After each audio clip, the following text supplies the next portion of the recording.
They won't always clap when you rise. Some will choke on your light because it reminds them of their own darkness. There is something deeply unsettling about being around someone who has grown when you have not. You can feel it before it is ever spoken. It is in the way they walk, like the weight of the world no longer bends their spine.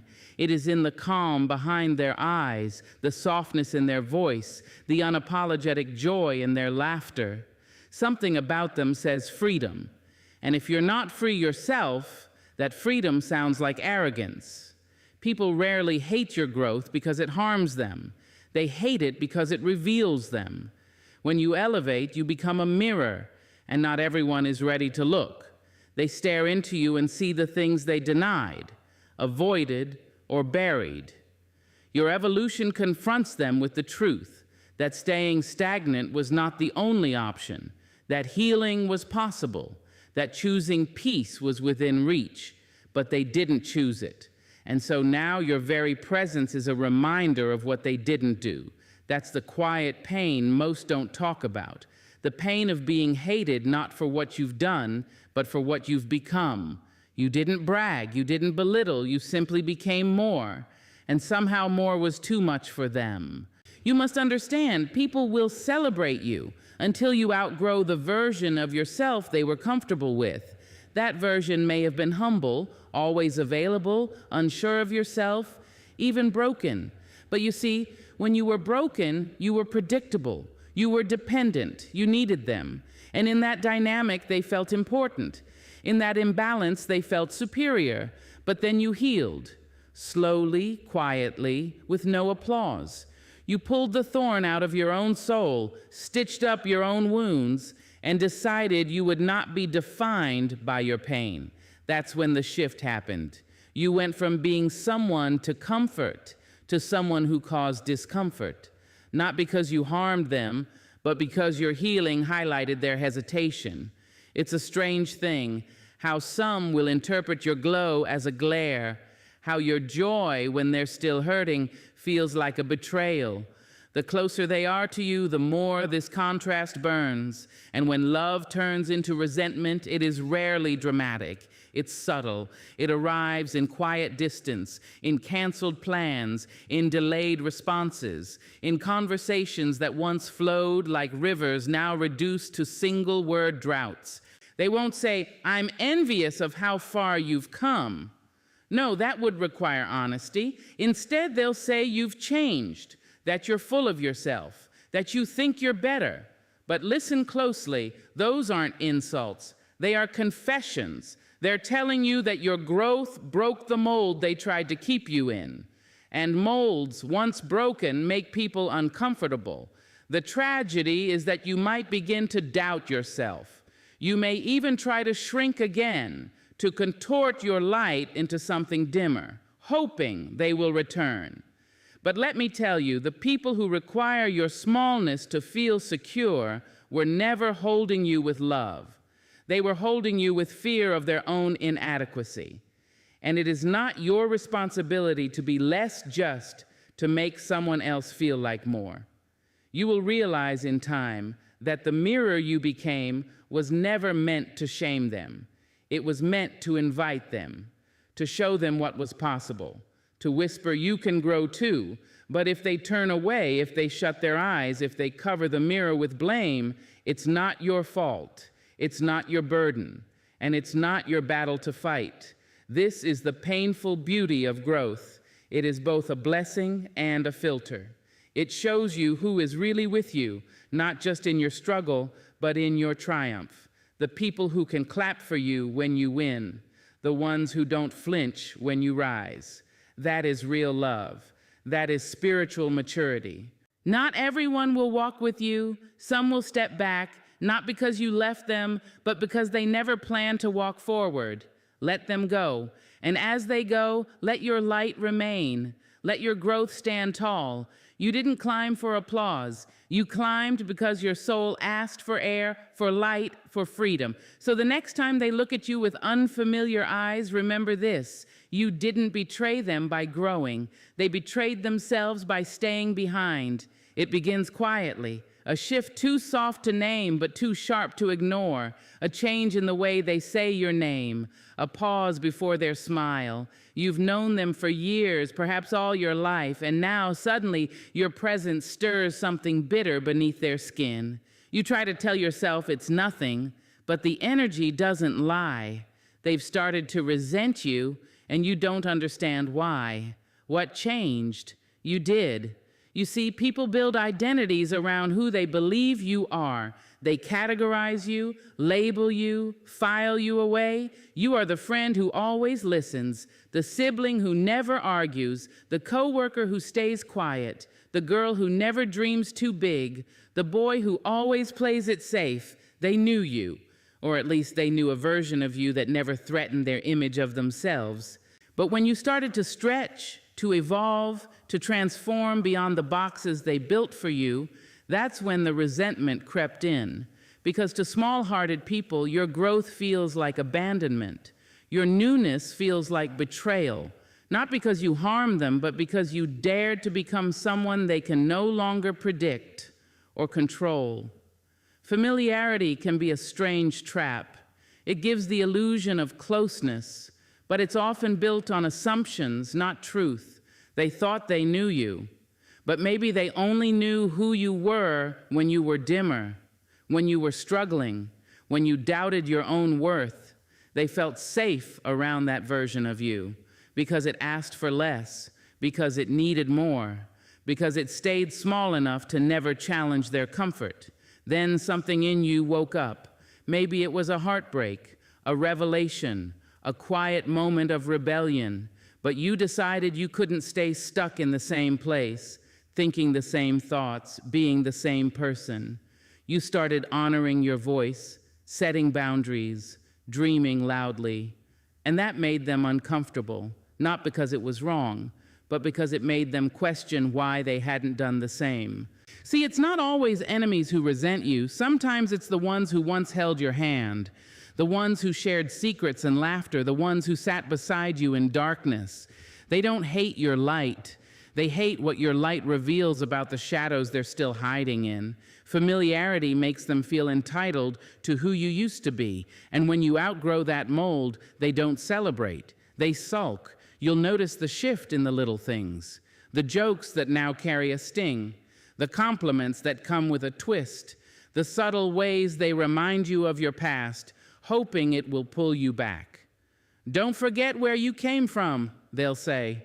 But what they really mean is, don't forget who we liked you as before you knew your worth. And you'll be tempted to dim yourself, to fit back into the role they once applauded, but don't. Because their resentment isn't about your change, it's about their resistance. Some people don't want to see you evolve because it reminds them of their refusal to move. You growing feels like judgment to them, even if you've said nothing at all. That's what makes it hard, because you didn't ask for conflict. You just chose to bloom. And now the very people you once trusted look at you with distant eyes. It's not fair, but it's real.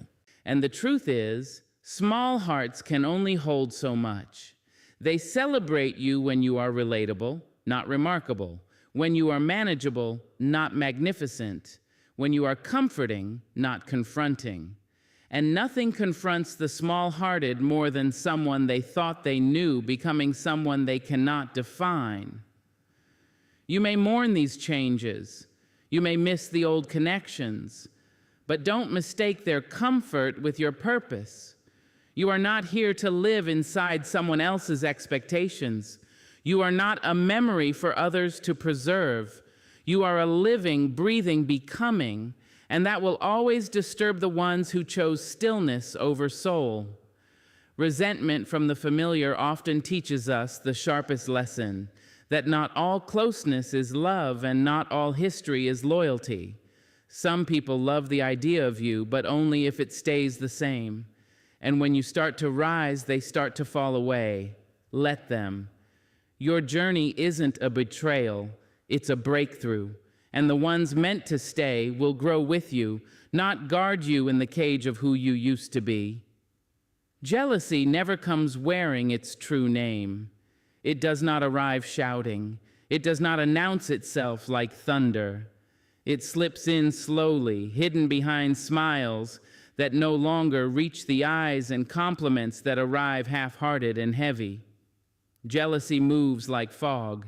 It's hard to hold, but you feel it settle in the room. And when it comes from someone you once trusted, it feels like betrayal in soft clothing. It begins when your life starts to bloom in places where theirs remains barren. You may not even realize it. Your joy is quiet. Your wins are humble. You're not trying to shine brighter than anyone. You're just finally stepping into the sun. But that's when it starts. The conversations get shorter. The energy shifts. They cancel more often. They're not mad. They're not cold. They're just distant, passive, absent in the places they used to be present. Jealousy is subtle that way. It rarely looks like open hatred. It prefers to hide in politeness, in silence, in the spaces where warmth used to live. It doesn't scream, "I hate your success." Instead, it whispers, "You're different now," or "I've been busy," or nothing at all. You're left wondering what you did wrong when all you did was rise. People don't always know how to handle their own envy, especially when it's directed at someone they love. And so they disappear, not all at once. They withdraw. They delay responses. They stop asking how you are. They don't mention the good things you're doing. If you bring it up, they change the subject. The room used to feel full. Now it feels full of silence. And that silence is sharp. Because it tells you everything their mouth won't say.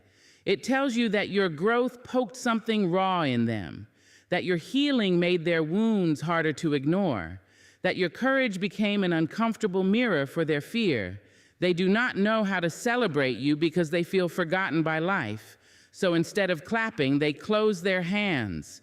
Instead of cheering, they step back. Not because you're unworthy of love, but because they can't find that love inside themselves right now. There's a particular pain that comes when jealousy wears the face of someone you once called family, friend, or home. Because the silence doesn't just hurt, it confuses you. You replay the moments. Was it something you said? Something you posted? You start to shrink yourself, speak less, post less, downplay your joy. But the more you make yourself small, the more bitter the energy feels. Why? Because it was never about what you did. It was about what you represent. You represent proof that things can change, that people can break generational patterns, that healing is real, that peace is possible. But not everyone is ready for that kind of truth, especially when they're still stuck in survival mode, still tangled in shame, still gripping the habits that you've already let go. So they pull away, not because you hurt them, but because they haven't yet made peace with themselves. And while their silence may feel like punishment, it is in fact a sign that your presence holds power. Not the kind that controls others, but the kind that reveals what they've been hiding.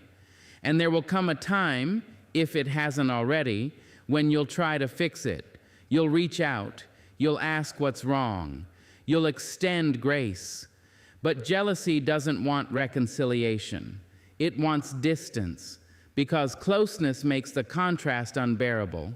The closer they are to your light, the darker their shadow feels. And rather than do the work to heal, they choose the easier path, stepping away from you. Let them. You don't have to chase someone who cannot hold joy for you. You don't have to explain your peace to someone committed to their storm. Your blessings are not a weapon. Your joy is not an insult, but jealousy will twist it to feel that way. And no, not everyone who grows distant is jealous. Life gets busy. People drift. But if the silence began when your life began to rise, that's no accident. That's spiritual math. That's energetic truth. Your job is not to diagnose their silence. It's to honor your own sound, your laughter, your progress, your softness, your survival. You fought too long to feel guilty for your healing, and sometimes silence is the answer. Not yours, but theirs. It tells you who is clapping with a full heart and who is clapping with clenched teeth, who can sit in your light and be warmed, and who is only burning. Let it reveal, and then rise anyway. There is a certain kind of strength that cannot be faked, a quietness in the soul that speaks louder than anger ever could. It's the kind of peace that doesn't need to announce itself because it simply is. That peace, hard-earned, sacred, unshakable, is what some people will hate you for the most. Not your beauty, not your success, not even your gifts, but your calm, the stillness you carry when chaos tries to invite you in, the softness in your voice when others are shouting, the way you no longer react, the way you no longer beg, the way you sit, rooted in your worth, while the storm howls and you do not move. Because they remember the version of you before the peace, the one who flinched, the one who cried too easily, the one who over-explained, over-gave, over-sacrificed just to feel enough. That version of you was easier to manipulate, easier to guilt, easier to control. But now you pause. You don't explain. You don't attend every argument you're invited to. You choose silence over chaos. You choose grace over revenge. You choose rest over proving your point. And for people who were once nourished by your wounds, this peace of yours is a famine. They hate that they can no longer reach into your world and pull you into their storm. They hate that their usual tactics, shame, silence, slander, no longer disturb your ground. You've outgrown the hooks they use to reel you back in, and that makes them angry in a way they don't even fully understand. Because some people don't want to change. They want the power to change you. They want to knock you off your center, twist your emotions into knots, make you question yourself again. They want the satisfaction of watching your peace crumble under the weight of their chaos. But when you remain steady, when your eyes stay soft, your voice stays sure, your energy stays clean, they feel powerless, and that powerlessness curdles into hatred. Not loud hatred, not always spoken, but it shows in the way they roll their eyes at your calm, in the way they mock your boundaries, in the way they label your peace as arrogance or your silence as weakness. But let me tell you, peace is not weakness, it is restraint. It is power under discipline. It is the strength to choose self-respect over reaction. Peace does not mean you don't feel the sting.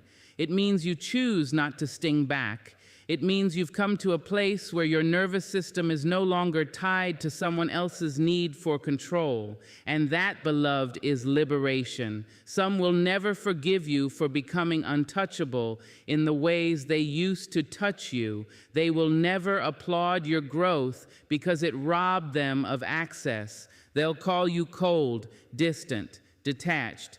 But what they really mean is, you no longer bleed for me. You no longer dance when I pull the strings. You no longer shrink to make me feel big. And that peace, they can't stand it. Because peace doesn't just change your life, it changes your relationships. It makes it impossible to keep tolerating what once felt familiar. The people who fed off your dysfunction will find they no longer have a seat at your table. Not because you hate them, but because you no longer hate yourself enough to let them stay. So they push, they poke, they provoke, hoping to awaken the old you, the one who'd chase, argue, break down. But you've become someone else, someone rooted, someone present, someone who has learned that you don't need to win every battle, that sometimes the highest form of power is walking away with your dignity intact. And they can't steal that. Your peace came at a cost. You sacrificed your need to be liked. You let go of being understood. You grieved relationships that couldn't survive your healing. You bled for this calm, and now you protect it like breath, as you should. So yes, some will hate you, not for what you've done, but for what they can no longer do to you. And that hatred will look like distance, like gossip, like indifference. But it's really grief. They're mourning the version of you that let them trespass. Let them. You owe no one your chaos just to keep them comfortable. Your peace is not a crime. It is your sanctuary. And no one, no matter how loud their discomfort, deserves the key. Some people never truly loved you. They loved the version of you that bled easily, that bent quietly, that accepted less without question. They loved the version of you that didn't speak up, that didn't take up space, that didn't yet know their own value. They called it love, but what they really loved was your brokenness, because your brokenness was manageable. It made them feel needed. It gave them purpose. It gave them a role to play: rescuer, advisor, superior. And you in your pain accepted the imbalance because you didn't yet know there was more. You mistook their attachment for support. You mistook their presence for safety. You mistook their comfort in your wounds as evidence of love. But it was never love. It was dependency. It was convenience. It was comfort rooted in your confusion. You see, when you were broken, you needed them. You leaned on them. You questioned yourself and sought their opinion. You apologized too often. You tolerated too much. And in doing so, you became easier to handle. You gave more than you asked. You let things slide that now, with eyes wide open, you would never accept again. Then one day, the healing began. Maybe it was gradual. Maybe it came through pain, but you began to return to yourself. You began to listen to the voice deep within you, the one that had been whispering for years, "You deserve more." You began to say no. You began to ask for what you needed. You began to take up space in the world in ways that made you feel whole again. And that's when the shift happened. People you thought would be proud of you went silent. The ones who once checked in suddenly stopped calling. The ones who clapped the loudest when you were broken began to criticize when you stood tall. You didn't become arrogant, you just became aware. And awareness to the ones who only loved you for your weakness feels like betrayal. They'll say you've changed, that you've forgotten who you are, that you think too much of yourself. But what they really mean is, you stopped being small for me. You stopped feeding me with your self-doubt. You stopped being easy to control. Because here's the truth. When you become whole, you no longer fit into the story others wrote for you. Your boundaries confuse them. Your standards offend them. Your clarity exposes the fog they've been living in. And people who rely on your brokenness to feel strong will always resent your healing. It hurts, doesn't it? To see people fade from your life just when you're finally becoming the healthiest version of yourself.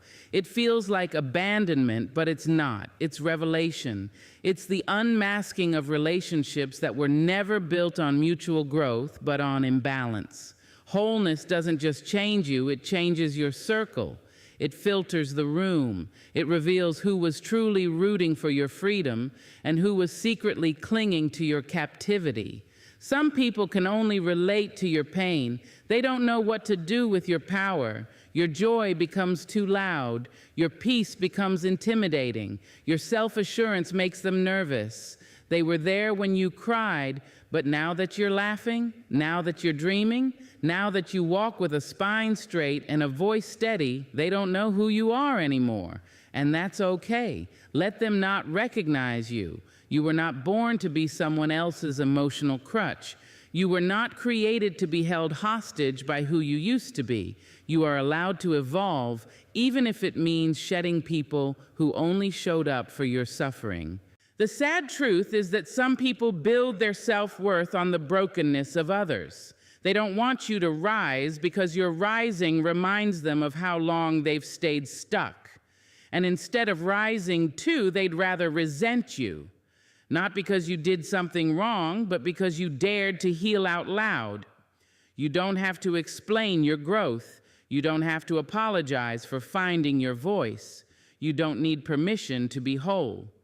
Anyone who truly loved you in your brokenness will celebrate your wholeness.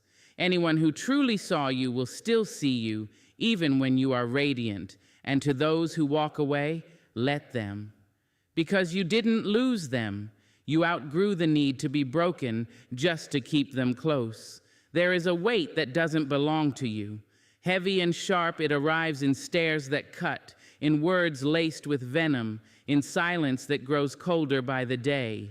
Hate, misdirected, misplaced, misunderstood. It lands on your doorstep like an unwanted letter, asking you to read what was never written for you. But still, you open it. Still, you wonder, what did I do to deserve this? That is the question the tender-hearted always ask first.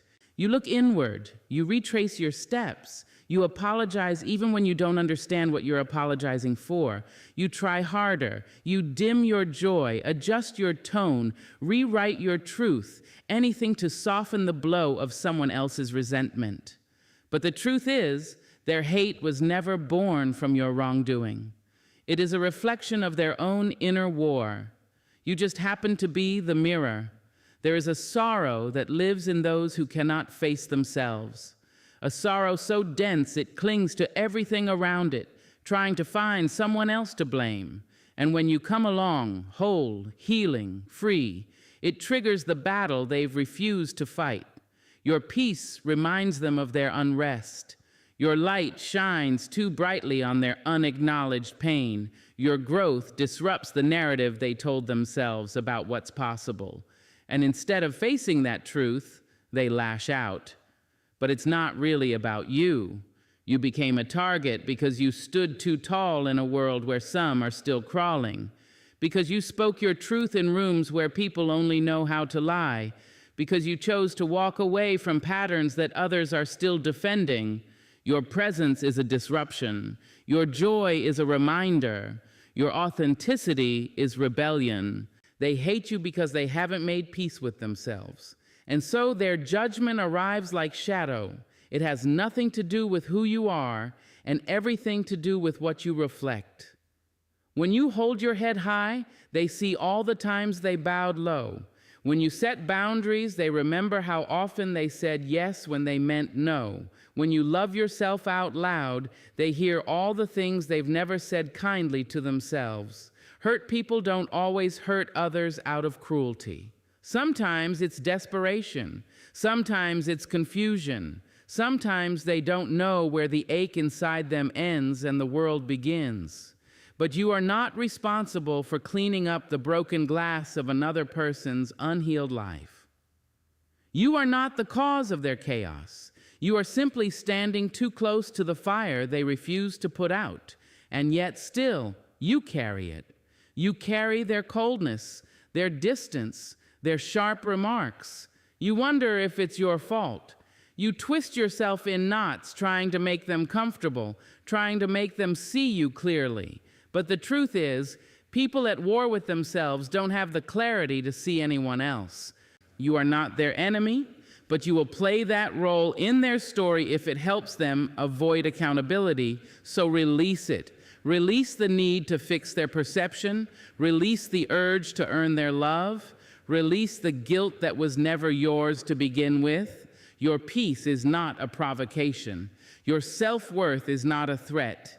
You do not need to apologize for how far you've come just because someone else refuses to move. Let their hate pass through you like wind through trees.